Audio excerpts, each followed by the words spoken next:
welcome to episode 25 of the Detours in Music podcast. My name is Laura Ruppel, and today we have an interview with Dr. Chuck Dotas, professor and director of jazz studies at James Madison University. Hope you enjoy. I'm Chuck Dotas. I'm the director of jazz studies at JMU, and I've been here since 1998. Wow. Can you talk about your start in music? Sure. This was something that I feel was always sort of in the cards for me. I remember being very young, and my parents weren't musical at all. In fact, I was the first person in my entire relation to go to college. But I remember my mom playing some really insipid string music on our stereo, like the Mantovini strings or some dumb thing. And I was about 3 or 4, and I walked in the room, and I thought it was so sad, I burst into tears. So even from a really early age, music got to some kind of core in me. I grew up in Bloomington, Minnesota, which is a suburb of Minneapolis. And they have a very strong music program there, like they do in a lot of places, or at least used to, in the Midwest. And so we all started band in 5th grade. I don't remember that we had an orchestra program in that district, which is surprising. Although when I taught in Wisconsin for 10 years, that part of Wisconsin didn't have any string programs either. So the Midwest, I think because of the high Germanic nationalities there's a lot of wind music.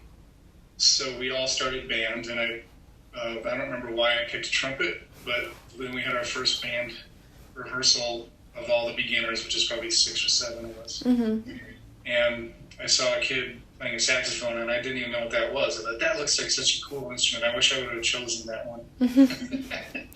And it's funny now because most of the jazz I listen to, my favorite players are sax players. So we have that discussion with some of my music ed students sometimes. That, what if you had played a different instrument?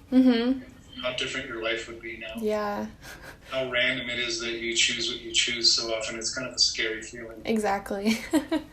And people that are going to be music teachers, what an awesome responsibility that is.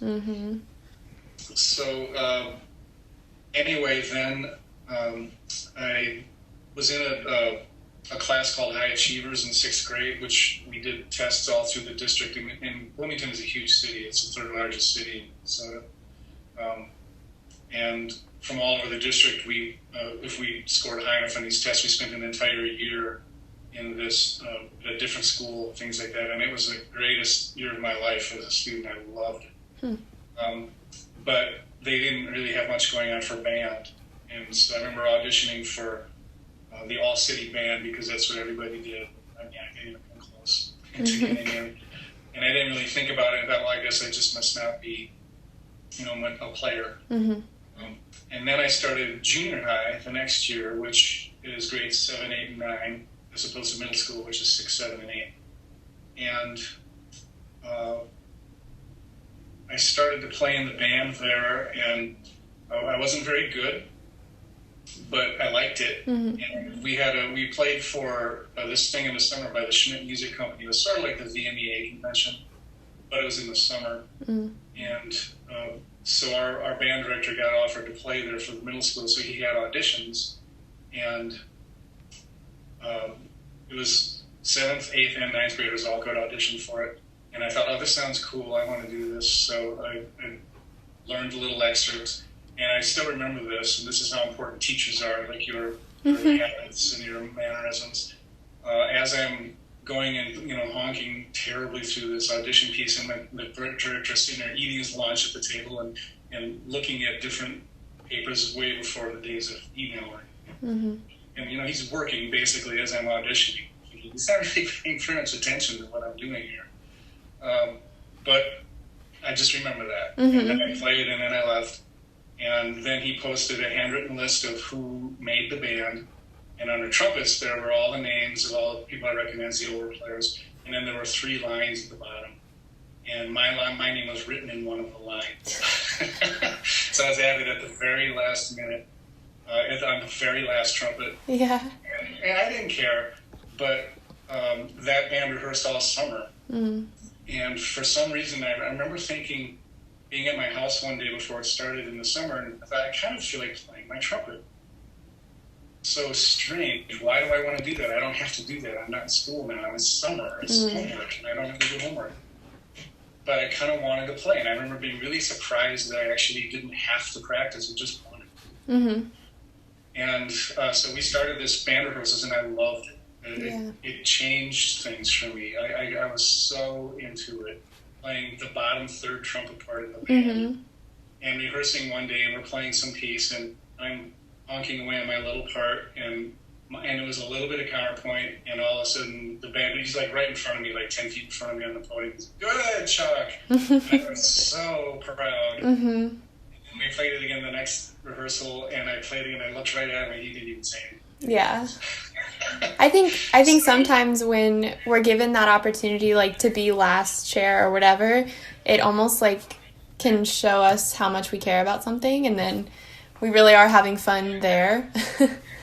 Yeah, well, it's something I talk about with music ed students all the time, is that was transformative in my life. That single-handedly changed my direction as a seventh grader, and he didn't have to put me in there.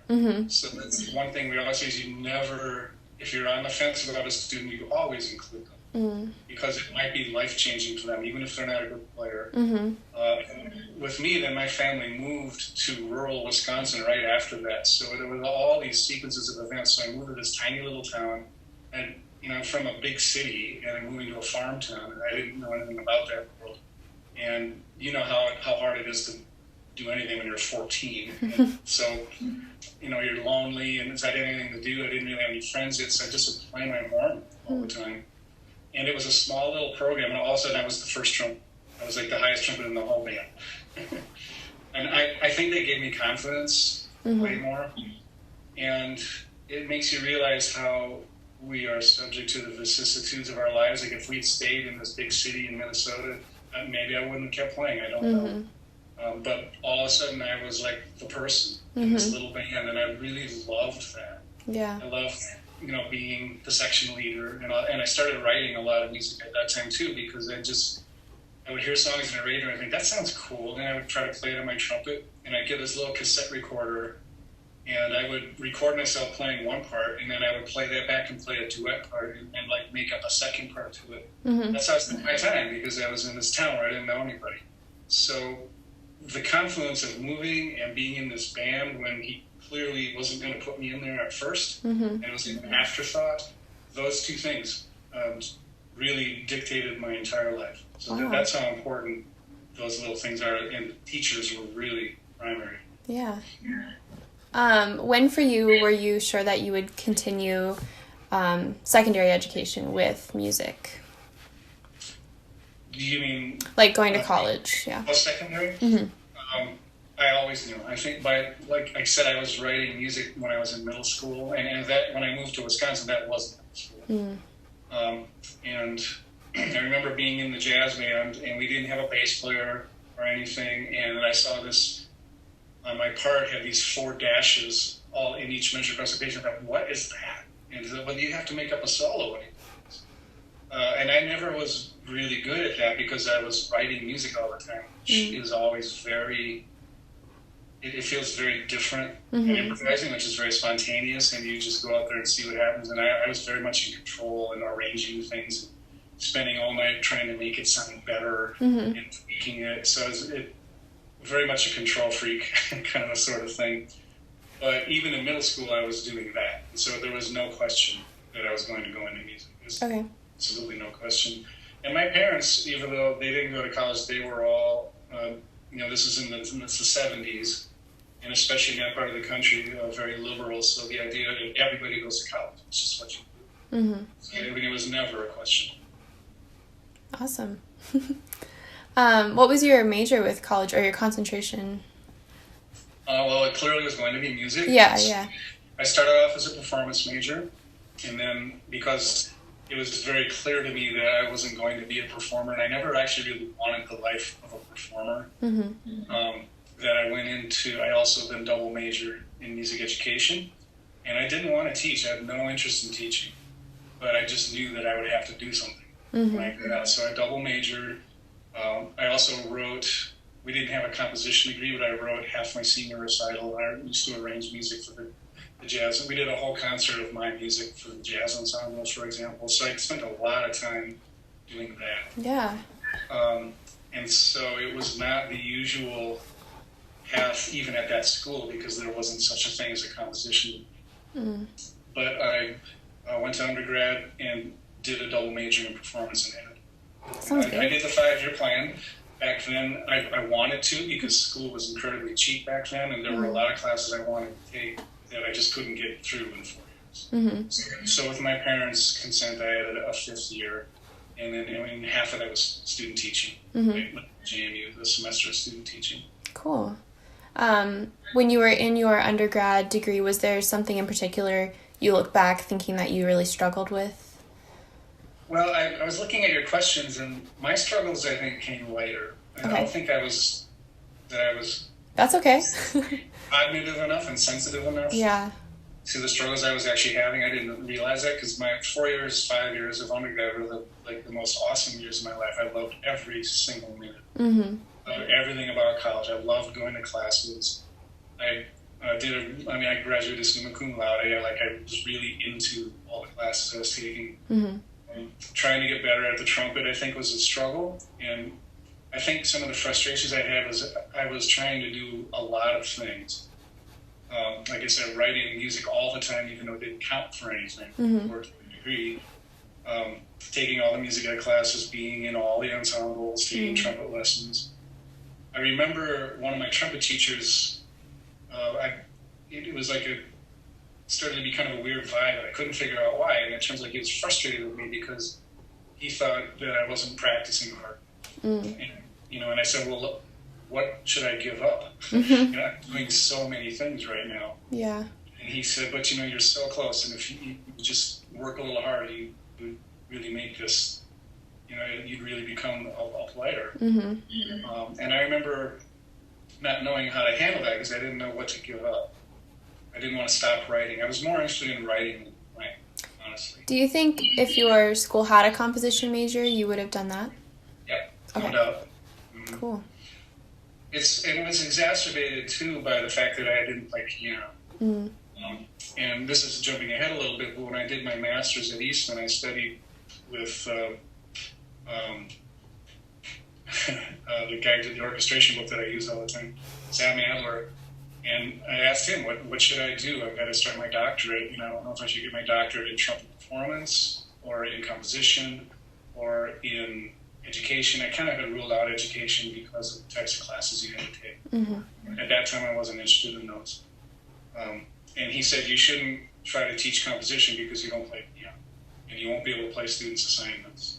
This is before the days of finale and playback. And I talked to our composition teachers now, and they said, that absolutely doesn't make a difference at all. Yeah. You can be a good composition teacher and just listen to the playback. So the technology was like a few years before finale hit, so I don't know if that would have changed things. So I secretly wonder if Sam was just being nice because the composers at Eastman, that's all was write music. And I didn't want to write music 12 hours a day. Realizing that about myself as a player and as a composer, I really love those, but I didn't make them my life. When you talk to some people, for example, Dave Probe, our sax professor, he always talks about when he was an undergrad how he would never even take his neck strap off because he was, pressing 9 and 10 hours a day, 6 days a week, and he would take Sundays off. And I just thought, I never went through that phase where I was driven by writing music or by playing music that I ruled out everything else. I was always interested in a lot of things. That was a source of frustration, I think. Is like when I went to Eastman, I really loved the city of Rochester, and I kind of wanted to explore it and hang out in the neighborhoods and things. Meanwhile, the guys that I met school with in the degree, they all were all guys in the jazz program, were practicing and writing music from 7 in the morning till midnight. And I know you have to do that, but there's this really cool neighborhood. I want to go explore it. And so that was probably something that became a frustration for me, realizing that you have to have this single-mindedness. And there's a part of me that is interested in so many different things. that I wasn't really willing to give those up. That came a little later. Do you think for your musicianship, that balance for you of going out and seeing cities actually is what inspires a lot of your music making?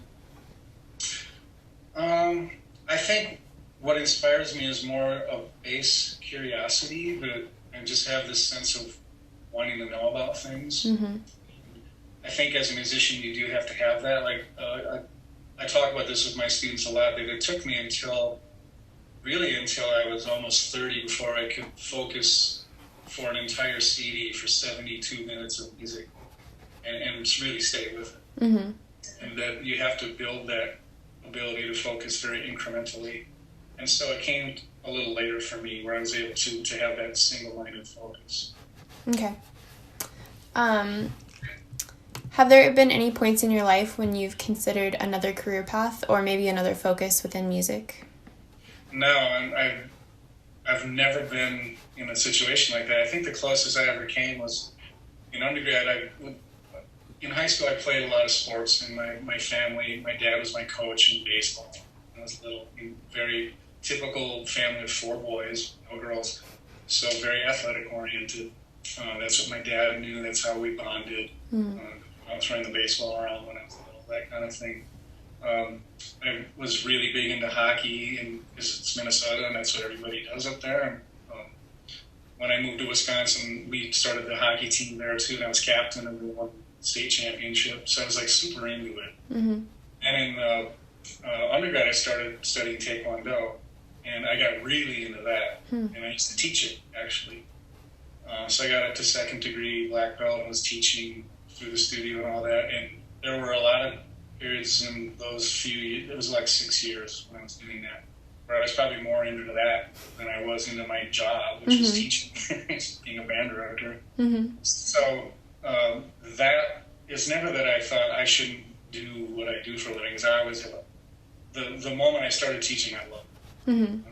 That's another thing I talk to my students about, is I didn't think I wanted to do it when I was a student. But the moment I started, and I had a terrible student teaching experience. I had an awful collaborating teacher. He was really atrocious.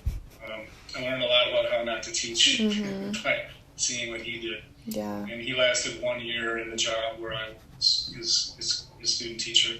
But as soon as I got my own teaching job, I really loved it. And then I think I started to realize this is actually what I love to do. I don't consider myself a musician. I consider myself a teacher. I've never been consumed with wanting to be on the road as a gigging musician. It has never been interesting. I just have never wanted to do that. Yeah. I played in some bands, and it's fun to go on the road, but like the people who were in the band that a bunch of the jazz majors were in here, they spent the summer on the road, and I was talking to a couple of them saying, crashing in a hotel floor with these guys all summer, like it was cool for a little bit, but I don't really want to do this for the rest of my life. It's like, yeah, that's how you figure that out. So I went through that too, but I never was consumed by wanting to be a professional musician, but I have become consumed by teaching. And things about teaching that I didn't care about at all when I was a student, now I'm very interested in those things. So my evolution has been, I think, more as a teacher and as a player. I couldn't ever imagine teaching something that wasn't music. Do you think that your big detour of career was to teach at the collegiate level? Well, I think knew deep down I wanted to end up teaching at the university level. When I was an undergrad, I thought I wasn't good enough of a musician. I thought, you look at your applied teachers and what great players they are. And I knew that I have never been a great trumpet player. I've always had physical issues with my embouchure, and I didn't have great teachers who solved those problems. When I did my doctorate, I purposely did it in trumpet performance to make myself practice more in case I would get a trumpet. Okay. Applied trumpet job, because you don't know what you're going to specialize in. And it made me realize, and I did get better in my doctorate, but it made me realize that I could never be a classical player because I don't have enough consistency in the way I play. You have to be able to be so steady and, being able to reproduce a certain thing on demand all the time. I have too many chop problems. A lot of times I think I probably should have played trombone just because it's a bigger mouthpiece and these technical issues. But so I didn't know if I was going to have to be teaching a trumpet student, I thought I better prepare for that. Mm-hmm. But I never had any thoughts about being a college teacher when I was in undergrad, because I thought that's all you could be, was like a trumpet professor. Mm-hmm. I didn't know about some of the other things that you could teach. Mm-hmm. And then in undergrad, a music ed professor came in, and he was a real mentor to me. He's one of those people that really, I still communicate with him. I still ask him questions, get advice from him. Mm-hmm. And that was a life-changing experience for me, just to get to know him and be in his classes. And he was a trombone player at the trombone studio, but he was also the music ed teacher. There was a small program. And the wind ensemble director. He wasn't a jazz player at all. Okay. He became very influential for me. And there was a guy down the road at Lawrence University in Appleton, which is a great conservatory, and still is. And he was the director of jazz studies there. And he was not ever a great player either, but he was a writer. He's an arranger and a great teacher, and built an amazing program there, a jazz program. And I thought, wow, if Fred can do this, maybe I could be a professor. Mm-hmm. So it's really important to have those models up. And you, as a woman in this music, you know that how important that is for young girls in middle school, in elementary school, to see role models. Yes, I could be this. Mm-hmm. Yeah. And there are two very specific people that made me think, okay, maybe I could teach at the university level, and I always wanted to. Mm-hmm. I took more time off after undergrad than I wanted to, because I was going back to, I wanted to go to Eastman. I always wanted to go to Eastman and do their arrangement, jazz writing degree. Okay. It's Ray Wright, who was the guy that started the program and was the chief arranger at Radio City Music Hall for 25 years. Wow. He's a legend. Duke Ellington used to come to New York. When he was there, he would go see Ray Wright for help with his string writing. That's how great this guy was. And that was my goal, was to go study my master's with him. And I did go out there one summer for a thing called the Arranger's Workshop, which was 6 weeks of immersion into writing, and it was amazing. Mm-hmm. A lot of the people I met there are world-famous writers in my field now. That was great, and they're still my friends. And then I thought, oh, it's Eastman, it's expensive, so I'm going to take a couple years off and save up money and go back and do this degree. And then Ray got a brain tumor and he died. Wow. And it took 2 years to replace him, because Rochester is not a city that a lot of world-famous people want to live in. They want to live in New York City or Los Angeles, in the case of the people they were looking at. And so it took them so long to replace him, and I thought, I'm not going to spend that kind of money to go study with a TA. Mm-hmm. So I ended up teaching public school for 6 years instead of what I planned, was just like 3 years, so like I usually say to do. And another thing I tell my students is it was a mistake to say, oh, I'll take a few years off and save up money, because the tuition at Eastman increased by 10% a year, which is way more than I was saving per year. So all I did was make it more and more out of reach for me. So I ended up doing my master's degree in 1 year instead of 2 years. I just couldn't afford it. And I wouldn't recommend that, because there's so many things. I mean, it's Eastman, and I couldn't do the things I was supposed to do because there was only 1 year. Mm-hmm. You know, you take usually 8 credits as a master's, and I was taking 14. Mm-hmm. So that was unfortunately a financial thing that kept me from doing some things that I would love to do in school. But there was never a time when I didn't want to do this. I stayed in public school, and I loved public school teaching. It was hard to leave. It was funny, because I got accepted at Eastman, and I'm thinking, oh, but next year, Sarah, my little clarinet player, is going to play a Class B solo instead of a Class C solo, and we're so ready to move up. And I'm like, what am I saying? Yeah. I got accepted at Eastman. Of course I'm going. Yeah. You know? But it surprised me when I thought, it's like, I'm at this tiny little rural middle school in Wisconsin, and I'm saying maybe I shouldn't be. So that's when I first started realizing, well, maybe I actually really love to teach. And I did leave. I did go to get my master's there, and I loved it. It was transformative. But I also realized that I like teaching. Yeah. So then the question became more, what do I want to do when I teach at the university level? What kind of a professor am I going to be? Professor of what? Yeah. When did you really focus on jazz as a teacher? When I went to Eastman. Okay. Because it was jazz and contemporary media was the degree, and they had a performing track and a writing track. And I did the writing track. I never would have gotten into Eastman as a trumpet, but I got in as an arranger, and a composer. So that was hard, because you were still expected to play. I studied with Charlie Geyer and Barbara Butler. So I was taking lessons with some of the best classical teachers in the world, And I wasn't even there as a trumpet player. I was there as a writer. And I played lead trumpet in the Eastman Jazz Ensemble. So I had to, do all of the same amount of work that a performance major had to do. And then also just as much work as a writer. So it's like doing 2 degrees. 6 hours of writing a day, 6 hours of practicing a day. It was brutal. Yeah. But it was, that's what writers have to do in jazz. They're still expected to play. Yeah. So I've really started focusing at Eastman on that. And then the question became, well, what do I want to try to get a job at? What kind of a professor? And that's when I did the doctorate. That I should probably do a classical degree just to get my chops together, just in case. But I ended up, getting lucky and getting a job in jazz arranging at McGill. So that worked out really well. So, but that was a big departure from teaching, middle school band in rural Wisconsin. Yeah, I'm sure. So, be at Eastman and dealing with the level of players you have there. What brought you to the job at JMU? Oh, that's a great long story. This is something that I talk about with my students too.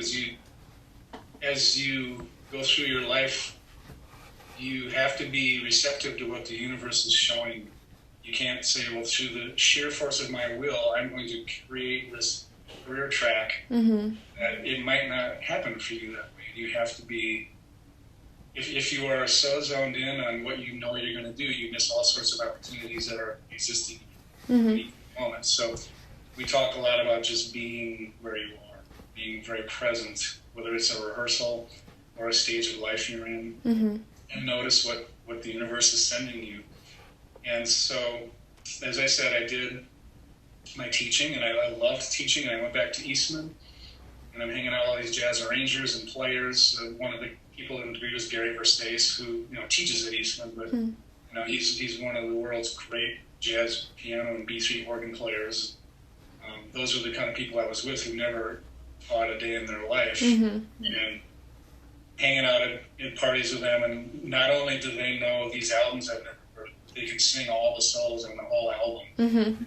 Now, they're not showing off. It's just like common knowledge for them. I think, boy, I got some catching up to do. I've been spending 6 years, working on, flunky clarinet solos with kids, which I loved.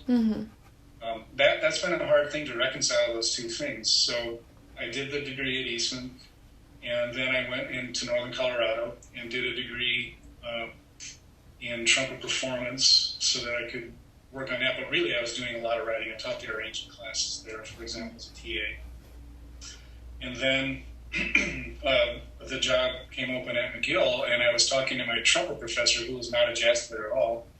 And I said, oh, there's a job in jazz arranging at McGill that you never see. It's so defined. But, it's McGill, and it's in Montreal. I said, I'm not even going to try for that. So you should send your stuff in. Why not? And, that changed my life. That one offhand comment he made changed my entire life. I didn't know it at the time. But it's like, okay, well, I'll send my stuff in. And I learned a long time later how that job search actually went down and how that process works, but you don't know that. And so you just send your stuff in, and sure enough, they called, so we'd like to have you come out and interview. And what we want you to do is show us how you would teach an undergraduate jazz arranging class, and also how you would teach a graduate jazz arranging class. And those are the two things I was doing in Northern Colorado for my teaching assistantship. That's awesome.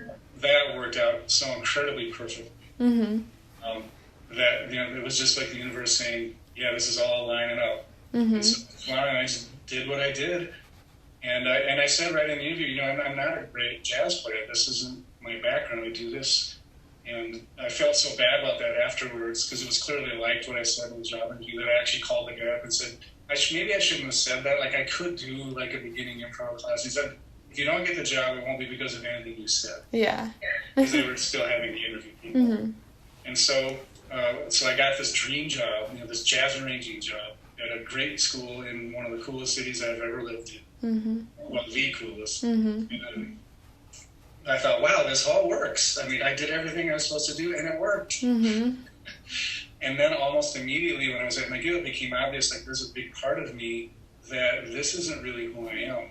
You know, the students that I want to study with people who are out on the road, touring and making CDs and, you know, making recordings. And I've never had that life, and I never wanted to do that. And I could never do anything with education at McGill because the schools there, you have to be fluent in French. And I'm obviously not. So I thought, I mean, it became obvious almost right away, like, A, I love this.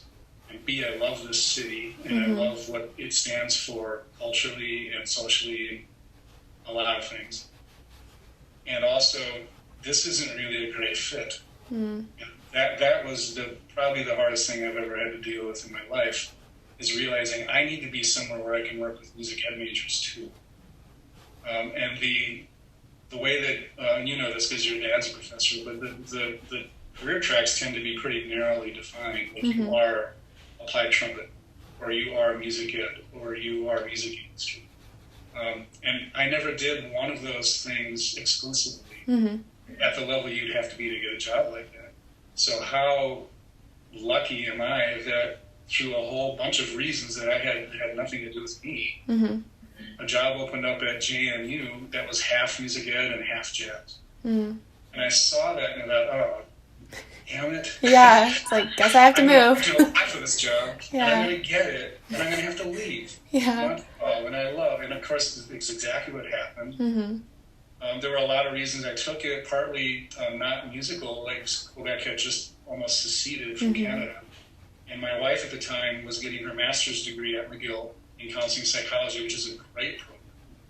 So we knew she would get a job anywhere she wanted, but in Montreal, her advisor said, if you don't have a French surname right now, you're probably not going to get a job. Because of all the fallout from the referendum, there was a lot of animosity in the French-speaking part of Quebec about the fact that they came so close to winning and didn't win. And so she actually could speak French, but not well enough to be a psychologist or counselor. But the problem wasn't that, it was that her last name wasn't French. And so it was really instructive to be on the receiving end of that kind of social thing.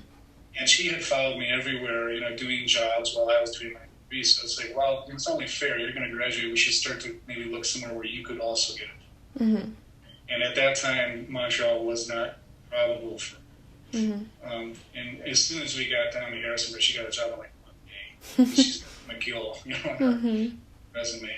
So part of it was that. Part of it was economic because of the referendum.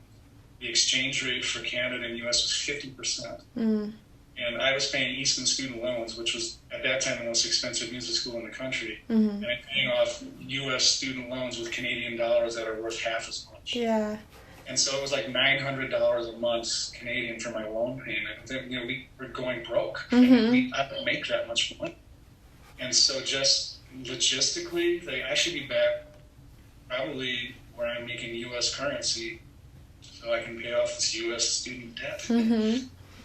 So there's a lot of things like that where it's like, okay, this is very clearly the universe saying this is the smart thing to do. And at that time also, we had gotten pregnant with Evan, who you know, my son. It's like, okay, now I have responsibilities for a family. This is not just about me. So it became really obvious, and here's a job that's perfect for me, and I got the job. So I mean, it was a no-brainer. Of course I'm going to move to take. But being somebody from the north, I'd never been below the Mason-Dixon line, much less in the Shenandoah Valley. Coming from French Canada, coming from Montreal. I mean, I can't imagine more of a culture change. Honestly, it took me about 10 years to be cool with change. That was really hard. And it's not that there weren't great things about it. I mean, things worked out really well. JMU right away, it felt great. It was obviously a good fit. McGill didn't feel like, as much as I loved it there, and as much respect as I have for my colleagues in the program, I think it's amazing, as you know. I mean, I always tell people to check it out. But it became clear with my background, JMU is the kind of school of actually teaching. So that was a really tough thing for me to accept, that the universe is saying, look, you need to be here. Right? You know, that was hard. Those both seem very well timed. Getting the job at McGill and then getting the job here both seem like they worked out. Yeah, there was a lot of serendipity with what happened, and I guess that's what I mean when I tell students is be sensitive to the feelers the universe is sending me, because it was very clear that, okay, here's this job that it's open now, and I should apply for this job, but my heart was going, but I don't want to go. I love what I'm doing here. I love that I'm in school, town.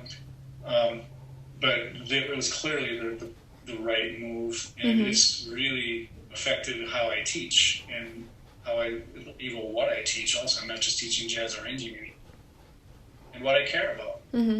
So, all of those things would have been very different if I had not listened to what was clearly the right thing to do. Yeah. That also reminds me of another question I could ask. When did you think to implement the Montreal study abroad program? I can't take credit for that idea. Do you know who Jack Budd is, the history professor? Yeah. Yeah, I was at a party at his house. And in the summers, I had been going to Montreal just because I love it up there. And just hanging out and going to the festival and seeing my friends. And I had just gotten back in 2004. And it was actually, I think, at a party at Dr. Chambers' house because they were neighbors. And I was just talking to Jack, and he said, "What'd you do this summer?" And his eyes I said, "You should start a study abroad." And I thought, "You're right, I should." That's how it happened. Yeah. I didn't even think of it in one sentence. Like, okay, I'm going to do this.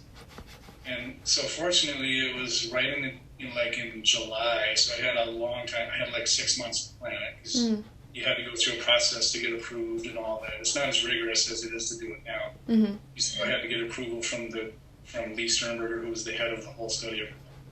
And Jamie was trying to add programs, so they were like, "Yeah, let's do this," because what they want is people who have logistical experience in the city that it's going to be in, and I live.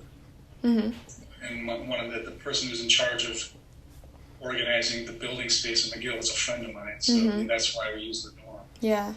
So you have to have that kind of thing to do a study abroad. So it was just such a no-brainer. And that has become really the focus of my life in some ways. And I used to have bad feelings about that, because I think I'm up here for so long every summer, and it's expensive to the students. I really owe them every ounce of my time and concentration, but I'm not writing any music. I'm not practicing. I'm not working to be a better composer. I'm a tour guy. Yeah. but it filled a need a hole in my soul to be up there every summer. So I never ever considered not doing it. And plus, I started to see how beneficial it was for the students. Again, it's more about being a teacher. I took a big hit in terms of my own writing time, but I've seen how much that's affected some students' lives, and I really believe that's important. Yeah, I do too. I know everyone I live with right now all went on that program, so. Yeah. Not the same year, but we've had over 200 people. Yeah. Is there advice you hear yourself saying to younger players all the time?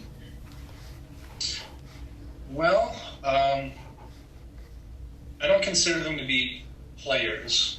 I consider them to be students. And the things we talk about tend to be, or the things that I find myself talking about, are more about what you and I have been talking about now. I have had a couple of students who are writing students, like you know about Omar Thomas. I don't know if you ever knew him, but he just got a job at Texas at Austin as a composition teacher there, so he's been hugely successful. Yeah. But we didn't have the jazz degree back then, so he just kind of worked with me individually with writing. And so I would have some very specific, nitpicky conversations with a couple people about writing, but mostly at Jamie, we don't have a lot of those kind of students. Or if they are, we have great composition teachers now, so they're studying with them. So I don't get a chance to have those kind of interactions as much as I would like, because it's musically, that's sort of my bread and butter, so go back to things about illustration and composition and arranging. But what I spend most of my time with the JMU students is education, because a lot of them are going to be teachers. And like I say to the jazz majors, no matter what you do in music, you're going to teach. That's just the world now. And even great players like John Cipher, he got a job with the symphony up in upstate New York that folded, and part of that job was to teach. A lot of symphonies will have, you get the position and you also become an adjunct at the university. It's just to help the symphony pay you, right? So it's, and when I was at McGill, there was a certain attitude about teaching, not only from some of the students, but some of the other faculty, that, well, we're players. Teachers, we're players. And that's a big thing in my world. The jazz world still suffers from that a lot. I'm not as sure about the classical world. But this kind of disdain for teaching.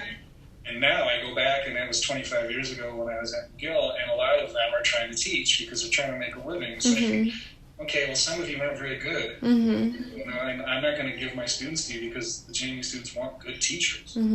So with the jazz majors, we talk about how you have to really know what you're doing to teach. You can't just know jazz and think it's going to translate into being a good teacher. Some of the best players I know are not good teachers. Some of them are. I mean, you can be both. Yeah. But the conversations I have at JMU tend to be about that kind of thing. Like, don't say, well, I'm going to be this, and no matter what happens, I'm going to be this. Because it doesn't work like that anymore. Definitely not. Yeah.